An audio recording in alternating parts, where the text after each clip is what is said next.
नमस्कार दोस्तों, aspirants campus में आपका स्वागत है। मैं रिचा और अब हम ब्लॉक 2 स्टार्ट कर रहे हैं वन BECC 132 का। ठीक है, तो ब्लॉक 2 में हमारा जो फर्स्ट चैप्टर है वो ये है factor market and pricing decision. ठीक है, यूनिट 5 है हमारा factor market and pricing decision.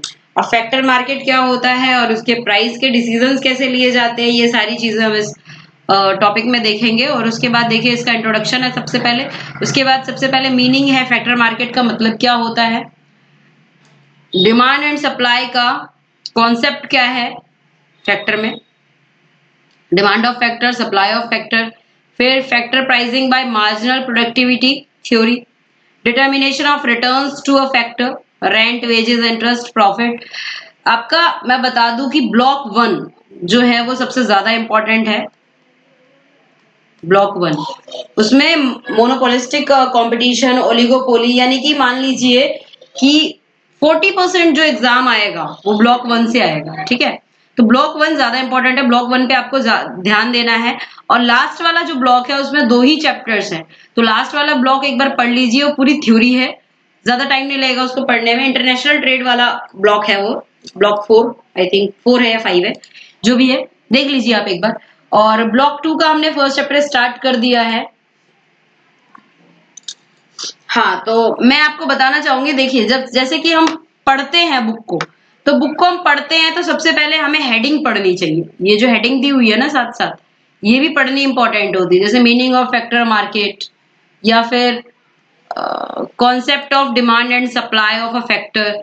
क्योंकि आप में से जो कुछ लोग हैं वो बोल रहे थे कि जो BECC 2020 का जो एग्जाम हुआ था 2020 में, उसका क्वेश्चन नंबर 8 था relationship between average cost, marginal cost in monopoly market. अब मोनोपोली वाला जो आप चैप्टर लेके जाएंगे ना, तो उसमें ये जो है ऐसी हेडिंग में दिया हुआ है इस क्वेश्चन का, मतलब ये हेडिंग में पूरा इसी तरीके से दिया हुआ है और उसके बाद नीचे लिखा हुआ है उनके बीच में क्या रिलेशन है। तो वो टॉपिक मैंने पढ़ाया हुआ भी है, आई थिंक मोनोपोली वाला चैप्टर जब हमने पढ़ा था तो उसमें। तो अगर आप वो वीडियो देखेंगे ना मोनोपोली वाला, या फिर आप बुक ओपन करके वो एक बार पढ़ेंगे कि मोनोपोली वाले बुक में किस तरीके से रिलेशन उसका बताया गया है, तो आपको अपने आप ही क्लियर हो जाएगा। ठीक है, तो इसलिए हेडिंग जो है वो चैप्टर की पढ़नी ज्यादा इंपॉर्टेंट है। हेडिंग को पहले देखिए एक बार और उसके बाद उसका बीच का कंटेंट आप एक बार पढ़िए। ठीक है, इंट्रोडक्शन में से भी आपको डेफिनेशन मिल जाएगी। जैसे देखिए, एनी प्लेटफॉर्म, कोई भी प्लेटफॉर्म जो फैसिलिटेट करता है सेल और परचेज किसी भी गुड का और सर्विस का, उसे कहते हैं मार्केट।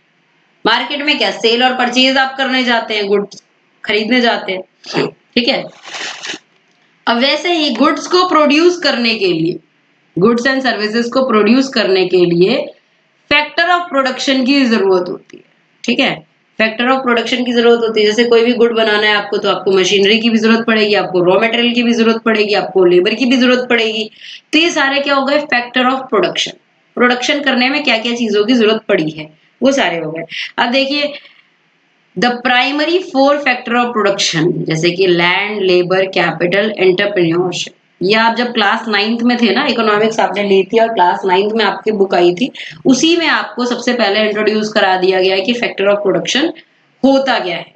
ठीक है, अब इस यूनिट में हम ब्रीफली देखेंगे कि इंपॉर्टेंस क्या है, ऑपरेशंस ऑफ, इंपॉर्टेंस क्या क्या है, और operations of land, labour, capital, market. तो ये सब के बारे में हम यहाँ पे देखेंगे। ठीक है, हमें जरूरत क्यों है, why there is a need of factor of market, हमें क्यों जरूरत है इस चीज को समझने के लिए। There is a need to understand the importance of factor of production in economy. अब फैक्टर ऑफ प्रोडक्शन नहीं होगा तो आप कैसे प्रोड्यूस करेंगे कोई भी चीज, सबसे पहले तो बात ये आ जाती है। ठीक है, तो यहाँ पे इसी चीज को बताया गया है कि हमें क्यों जरूरत है फैक्टर ऑफ प्रोडक्शन की, क्या रिक्वायरमेंट्स है। ठीक है, किस तरीके से हम यूज करते हैं।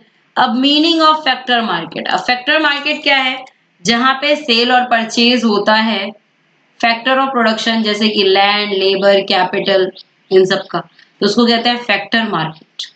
ठीक है, अब ये जो फैक्टर हैं प्रोडक्शन के, इनके साथ क्या होता है, एंटरप्रेन्योर इंटरेक्ट करते हैं to produce goods and services in an economy. ठीक है, मैं लाइन टू लाइन इसलिए पढ़ा रही हूँ ताकि आपको ये पता चल जाए कि बुक में कहाँ पे क्या लिखा हुआ है। ठीक है, एक बार मैं उसको समझा देती हूँ, उसके बाद आप बुक को एक बार फिर से पढ़िए, तो आपके पास क्या रहेगा, कंटेंट रहेगा आपके माइंड में कि आपको लिखना क्या है। रट के तो जाते नहीं, आप बड़ी क्लासेस में आ गए हैं सब, तो अब याद करके कोई नहीं जाता है, इसलिए आप इसको ध्यान से पढ़िए, उसके बाद आप बना के इसको लिख सकते हैं।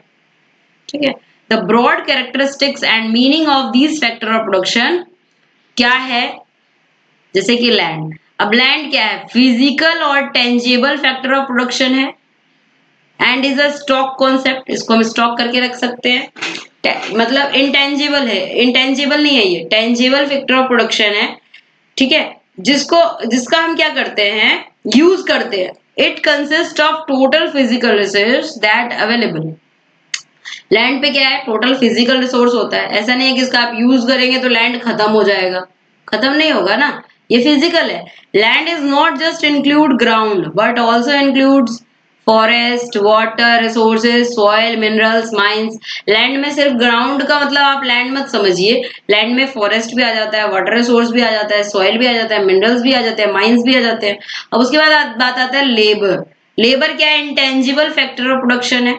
ठीक है, जैसे कि labour services endowed with a labour and can not be separated from him. ठीक है, तो लेबर सर्विसेज क्या होता है, लेबरर के साथ जुड़े हुए होते हैं, और उनको हम लेबरर से हम लेबर को अलग नहीं कर सकते हैं। The effort used by household for production of purpose whether manual और intellectual is known as labour. Labour क्या है, फ्लो कॉन्सेप्ट है। ठीक है, लेबर आप समझते हैं जिसको आपने हायर किया है। ठीक है, अगर वो काम कर रहा है तो उसको आपको कुछ ना कुछ देना पड़ेगा, इसमें ह्यूमन रिसोर्स भी आ जाता है, ह्यूमन रिसोर्स आता है इसमें लेबर में। ठीक है, तो ये इंटेंजिबल फैक्टर ऑफ प्रोडक्शन है। अब कैपिटल क्या है, कैपिटल क्या है, टेंजिबल फैक्टर ऑफ प्रोडक्शन है। ऑल फॉर्म्स ऑफ मशीनरी आ जाती है कैपिटल में, जैसे कि मशीनरी, बिल्डिंग, ट्रांसपोर्ट सर्विसेज, ये सब यूज होते हैं प्रोडक्शन प्रोसेस के लिए। तो जब आप प्राइस किसी भी चीज का डिसाइड करते हो तो आपको इन सब चीजों का खर्चा देखना पड़ता है कि लैंड पे कितना खर्चा आया है, लेबर पे कितना खर्चा आया है, कैपिटल पे कितना खर्चा आया है। ठीक है, अगर टोटल खर्चा आपका मान लीजिए सब चीजों पे मिला के एक प्रोडक्ट को बनाने में अगर टोटल खर्चा आपका 5 रुपए का आता है, तभी आप उसका प्राइस 10 रुपए रख सकते हैं। ठीक है, अगर टोटल खर्चा ही आपका 10 रुपए आएगा तो आप कैसे उसको मतलब 9 रुपए या फिर 7 रुपए में बेच देंगे, नहीं बेच सकते। तो इसको टोटल खर्चे को आपको मिलाना पड़ता है, लैंड, लेबर, कैपिटल। उसके बाद आता है एंटरप्रेन्योरशिप। ये इंटेंजिबल एबिलिटीज है एक एंटरप्रेन्योर की, जिससे कि वो कंडक्ट करता है या ऑर्गेनाइज करता है प्रोडक्शन प्रोसेस को। ठीक है, कि वो गुड्स को कैसे प्रोड्यूस कर पाए, वो होता है एंटरप्रेन्योरशिप। आप देखते हैं ना, सब एंटरप्रेन्योर बनना चाह रहे हैं। केजरीवाल जी जो हैं वो भी मतलब उन्होंने काफी सारे नए वो प्लेटफॉर्म्स दिए हैं स्कूल के बच्चों को, कि वो एंटरप्रेन्योरशिप के लिए अलग अलग आइडियाज लेके आ सके। ठीक है, तो जनरली जो हाउस होल्ड ओन और control these factor of production and sell them to producer. तो हाउस होल्ड क्या करते हैं, कंट्रोल करते हैं फैक्टर ऑफ प्रोडक्शन को और बेचते हैं किसको, प्रोड्यूसर्स को, यानी कि रॉ मटेरियल्स को आप बेचेंगे किसको, प्रोड्यूसर्स को। ठीक है, रॉ मटेरियल्स। अब बहुत सारे क्या होते हैं, प्रोड्यूसर्स प्रोड्यूस तो करते हैं लेकिन रॉ मटेरियल्स तो उन्होंने कहीं ना कहीं से बाई करना ही है, मशीनरी तो उन्होंने बाई करनी ही है, लेबर तो उन्होंने बाई करना ही है, ये सारी चीजें। House hold provide their services and labour and earn ways in return. तो हाउस होल्ड क्या करते हैं, अपनी सर्विसेज देते हैं लेबर की तरह, और उसके बाद उनको क्या मिलता है, वेज, यानी कि उनको तनख्वाह मिलती है, सर सैलरी मिलती है। They also mobilise their saving for buying physical capital. ठीक है, वो अपनी सेविंग्स को भी यूज करते हैं इसमें, फिजिकल कैपिटल को खरीदने के लिए या फिर लैंड को खरीदने के लिए। Some households also have member with entrepreneur skill and act as entrepreneurs. तो कुछ हाउस होल्ड्स जो है वो एंटरप्रेन्योर्स की तरह काम करते हैं, जैसे कि उन्होंने क्या किया है, रॉ मटेरियल भी है उनके पास और उन्होंने प्रोड्यूस करके बेच भी दिया है। ठीक है, अगर उनके पास ये स्किल होती है तो हाउस होल्ड जो होते हैं वो अर्न करते हैं by selling these factor of production in factor market and thus contribute positively to the production process. अब मान लीजिए कोई एक है जो हल्दी की खेती कर रहा है, साथ साथ उसने हल्दी की खेती भी की और एक मशीनरी भी लगा ली जिससे वो हल्दी पाउडर बना सके, और उसने पैकिंग की भी मशीनरी लगा ली। अब वो पैकिंग करके भी बेच रहा है, तो उसको क्या है, रॉ मटेरियल भी वो खुद ही उपजा रहा है, बेच भी वो खुद ही रहा है। तो वो क्या हो गया, एंटरप्रेन्योर्स स्किल भी है उसके पास और साथ में हाउस होल्ड भी है वो, ठीक है, लेबर भी उसके अपने हैं। तो ये चीजें हो गई। उसकी फैमिली में से कुछ बंदे ये काम कर रहे हैं, कुछ बंदे वो काम कर रहे हैं, कुछ लोग ऐसे काम कर रहे हैं, कुछ लोग ऐसे काम कर रहे हैं। तो ये सारी चीजें हो जाती है। अब ये जो इंटरेक्शन होता है, this interaction can be shown through the circular flow of income. अब ये spending between household and firms. अब यहाँ पे ये यही चीज हम देखते हैं। Firms producers of goods and services. Firms क्या है, प्रोड्यूसर है गुड्स एंड सर्विसेज का। हाउस होल्ड क्या है, ओनर है फैक्टर ऑफ प्रोडक्शन का, ठीक है। अब हाउस होल्ड जो होगा वो देगा फैक्टर ऑफ प्रोडक्शन फर्म्स को, ठीक है, और फर्म जो होगी वो प्रोड्यूस करके गुड्स एंड सर्विसेज देगी हाउस होल्ड्स को। अब मान लीजिए कि किसी ने हल्दी को उपजाया या फिर कोई भी चीज है, तो वो बेच रहा है फर्म्स को। अब फर्म्स उसकी पैकिंग करेगी या बाकी चीजें वो करेगी, तो फिर तो वो दोबारा बेचेगी जब, तो उन्हीं ओनर्स को ही तो बेचेगी भाई जो यूज कर रहे हैं वो, ठीक है। तो इसको क्या कहते हैं, circular flow of factor of production and good services between household and firms in two sector economy. तो अगर इस तरीके का कोई क्वेश्चन आता है तो आप ये फ्लो चार्ट बना सकते हैं। उसके बाद आता है concept of demand and supply of a factor. क्या कॉन्सेप्ट है डिमांड एंड सप्लाई का, देखिए। अब सबसे ज्यादा जरूरी ये है concept of demand. Law of demand आप पढ़ चुके हैं, सप्लाई पढ़ चुके हैं हमने, जो भी ईसीसी 131 में ही पढ़ लिया था law of demand I think, ठीक है। तो डिराइव डिमांड हम पढ़ेंगे पहले कि डिराइव डिमांड क्या होता है। और डाटा एनालिटिक्स कंपनी जो होती है वो जनरली रिक्वायर करती है एक रेंटेड ऑफिस, खरीदती नहीं है, रेंट पे ले लेती है। अब इनके एनालिस्ट प्रोग्रामर्स जो होते हैं, मैनेजर्स होते हैं और दूसरे जो वर्कर्स होते हैं, उनको ये जरूरत होती है रेंट पे ऑफिस की। अब सिमिलरली क्या होता है, एक बेकरी ओनर जो होता है उसको भी जरूरत होती है एक स्पेस की, प्रोड्यूसिंग सेलिंग बेकरी प्रोडक्ट्स के लिए। घर में तो बना सब अगर घर में ही ऑफिस चलाने लग गए ना, तो मतलब क्या होगा, वो ठीक से उनको वर्क एरिया नहीं मिल पाएगा, नहीं कर पाएंगे वो। एरिया भी तो चाहिए, हमें देखना होता है ना कि कहाँ पे कौन सी चीज ज्यादा अच्छे से चल पाएगी। अब घर में यहाँ पे मान लीजिए आपने अपने घर में बेकरी शॉप खोल ली, वहां पे ज्यादा सेलर्स ही नहीं है तो क्या फायदा है, ठीक है। तो हर ज्योग्राफिकल एरिया में there would be downward sloping demand curve for office space and whose rental is linked to the quantity of space demand by firms, ठीक है। अब उनका जो रेंटल होता है वो लिंक होता है quantity of office space, office space की कितनी जगह है और वहां पे कितनी डिमांड, जो कितनी जो क्वांटिटी है वो प्रोड्यूस हो सकती है। The lower the rental price the higher the demand, ठीक है, of firms for office space. अब रेंटल क्या है, आपका रेंटल अगर कोई 15,000 में दे देता है तो आप क्या करेंगे भाई, सोचेंगे झट से ले लेते हैं अगर हमें यहाँ पे इतना ज्यादा प्रॉफिट होगा तो। अब रेंटल ही ज्यादा होगा तो आपकी क्या होगी, डिमांड कम हो जाएगी ऑफिस स्पेस के लिए। तो ये इंपॉर्टेंट डिस्टिंक्शन है between demand for goods and demand for factors is with regard to utility, utility के रिगार्ड में, ठीक है। तो दूसरी तरफ से क्या है, consumer good demand goods as they derive utility from its consumption. तो इसमें यही चीज है कि हम डिपेंड करते हैं किस पे, डिपेंड करते हैं हम प्राइस पे। तो जो हमारा फैक्टर ऑफ प्रोडक्शन है वो डिपेंड करता है किस पे, प्राइस पे। प्राइस कम होगी तो हम ज्यादा से ज्यादा उस पे सोचेंगे कि भाई हम ये फैक्टर ऑफ प्रोडक्शन को एक्वायर कर ले, ठीक है। The demand of factor of production is dependent on the demand for goods and services of the consumers. तो डिमांड जो है फैक्टर ऑफ प्रोडक्शन का किस पे डिपेंड करता है, जरूरत किस किस चीज की है कंज्यूमर को, गुड्स एंड सर्विसेज। अब हायर है डिमांड गुड्स एंड सर्विसेज का तो फैक्टर ऑफ प्रोडक्शन का डिमांड भी हायर होगा, देखिए, ठीक है। तो इकोनॉमिक्स जो है इसलिए क्या करते हैं, demand for factor of production इसमें हम दिखाते हैं इस तरीके से। देखिए quantity of cloth, quantity of cloth, price of cloth ये दिया हुआ है,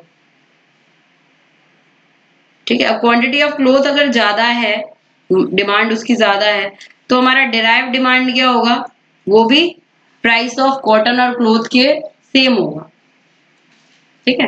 क्वांटिटी ऑफ कॉटन जो होगा प्राइस ऑफ कॉटन के सेम होगा, कॉटन की जितनी क्वांटिटी हम प्रोड्यूस करेंगे उतना ही क्लोथ प्रोड्यूस होगा। इंटरडिपेंडेंट डिमांड क्या होता है? इंटरडिपेंडेंट डिमांड ये देखिए, जैसे कि हमने पहले पढ़ा है, you may recall that production can not be take place using single factor of production. एक सिंगल फैक्टर ऑफ प्रोडक्शन से हम प्रोडक्शन नहीं कर पाएंगे ना, हमें सब चीजों की जरूरत है, हमें लेबर भी चाहिए, लैंड भी चाहिए, कैपिटल भी चाहिए, सारी चीजें चाहिए। अब एक से तो हम नहीं कर पाएंगे, ठीक है। तो ये चीज होती है, interdependence in production leads to interdependence in productivity of factor of production. हमें क्या चाहिए? अगर सिर्फ हमारे पास लेबर है, रॉ मटेरियल ही नहीं है, तो हम लेबर का क्या करेंगे? कुछ नहीं कर सकते। हमारे पास रॉ मटेरियल्स भर के है लेकिन लेबर ही नहीं है काम करने वाला, तो हम क्या कर सकते हैं? रॉ मटेरियल का कुछ भी यूज नहीं होगा। तो इसीलिए क्या इंटरडिपेंडेंस है सारे फैक्टर ऑफ प्रोडक्शन के बीच में, ठीक है। The productivity of labour would directly affected if casting or rolling machine used making jewelry gets jam for 2 days। अब मान लीजिए मशीन जो है आपकी 2 दिन के लिए खराब हो गई है, तो लेबर आपके पास है भी तब भी आप सामान नहीं बना पाएंगे ना, मशीनरी की आपको जरूरत पड़ेगी, ठीक है। In order to estimate the contribution of different factor of production in the process of production, the concept of marginal productivity is used, wherein the marginal productivity of each factor of production is calculated। अब यहाँ पे देखिए, by chance अगर आपके पास आ जाता है marginal physical product यानी कि MPP, value of marginal product यानी कि VMP, and marginal revenue product यानी कि एमआरपी, इन तीनों में क्या डिफरेंस है या क्या रिलेशन है, तो आपको यही टॉपिक जो है वो लिखना पड़ेगा, ठीक है। मार्जिनल फिजिकल प्रोडक्ट यानी कि एमपीपी, इसका जो फैक्टर ऑफ प्रोडक्शन होता है वो लाइक लेबर, जैसे कि लेबर फैक्टर ऑफ प्रोडक्शन, जैसे कि लेबर हम मान लेते हैं, वो क्या एडिशनल आउटपुट प्रोड्यूस करेगा, मतलब ज्यादा आउटपुट प्रोड्यूस करेगा जब एक्स्ट्रा यूनिट ऑफ प्रोडक्शन हम ऐड करेंगे। यानी कि हम फिजिकल प्रोडक्ट अगर ज्यादा ऐड करेंगे, जैसे कि रॉ मटेरियल अगर हम ज्यादा यूज करते हैं, लेबर हम बढ़ा देते हैं, तो हमारा क्या होगा? आउटपुट, आउटपुट का प्रोडक्शन बढ़ जाएगा। तो यहाँ पे हम यही बात करेंगे, एमपीपी क्या होता है?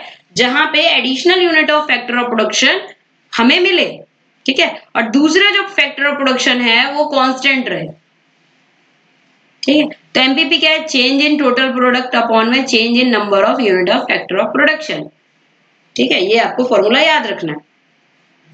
दूसरा क्या है? Marginal value product, marginal value product, इसका मतलब क्या है? Value of output estimated using information of market price.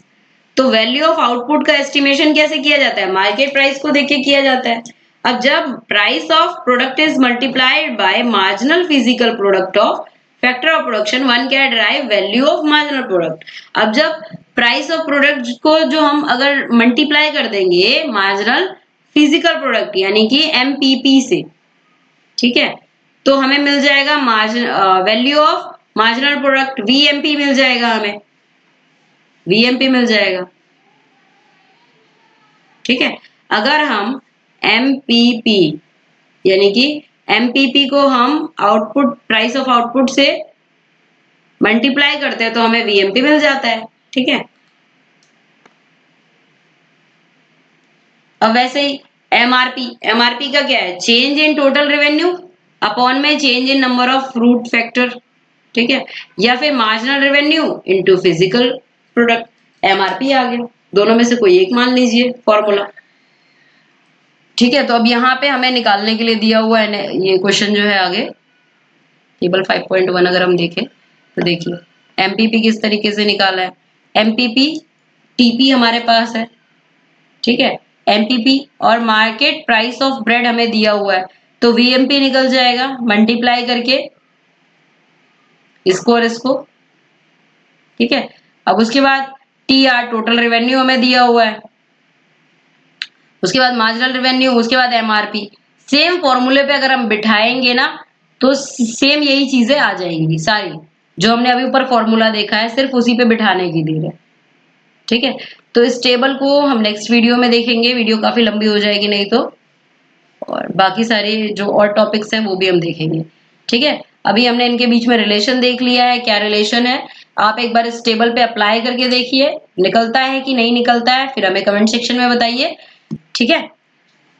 तो आपके एग्जाम में अभी टाइमिंग कम है, तो जितना अभी पढ़ाया गया है पहले उतने को आप अच्छे से कर लीजिए। जितना ब्लॉक कंप्लीट हो चुका है पहले उतने को आप अच्छे से कर लीजिए, ठीक है। If you like the video then do subscribe the channel for more video updates. Thank you so much.